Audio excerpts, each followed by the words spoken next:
ہماری زندگی بڑی قیمتی ہے، ایک ایک سانس بامقصد ہونا چاہیے، لیکن ہم اپنے وقت کو کس آوارگی کے ساتھ، کس بے دردی کے ساتھ گزارتے ہیں۔ حضرت امام شافعی کہتے ہیں کہ میں نے فقیروں سے 2 باتیں بڑی پتے کی سنی اور انہوں نے مجھے بڑا نفع دیا۔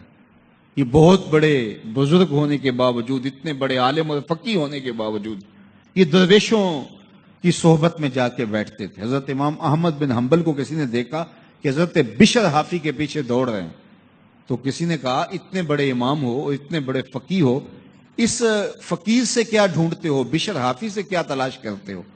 تو حضرت امام احمد بن حنبل نے کہا کہ احمد بن حنبل جس رب کو مانتا ہے، بشر حافی اس رب کو جانتا بھی ہے۔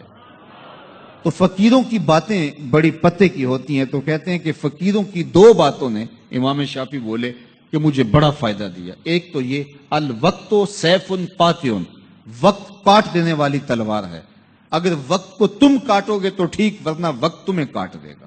اب تمہاری مرضی ہے کہ وقت کے گھوڑے پہ تم سوار ہو کے اپنی مرضی سے وقت کو چلاؤ، یا پھر تم وقت کے رحم و کرم پہ ہو اور اس کی موجیں تمہیں جس سمت چاہیں بہا لے جائیں۔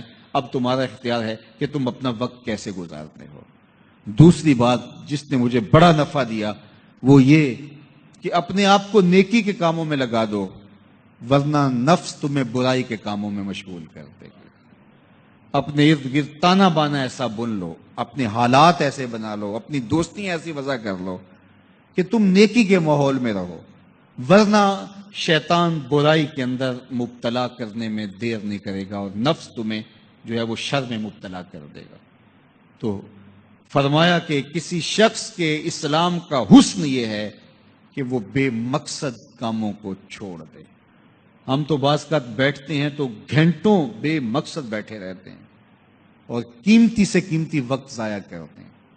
حضرت اویس کرنی رضی اللہ تعالیٰ عنہ کو حضرت عمر رضی اللہ تعالیٰ عنہ اور حضرت علی المرتضی رضی اللہ تعالیٰ عنہ ملنے گئے، حضور کا سلام دیا، حضور کا پیغام دیا، اللہ اکبر۔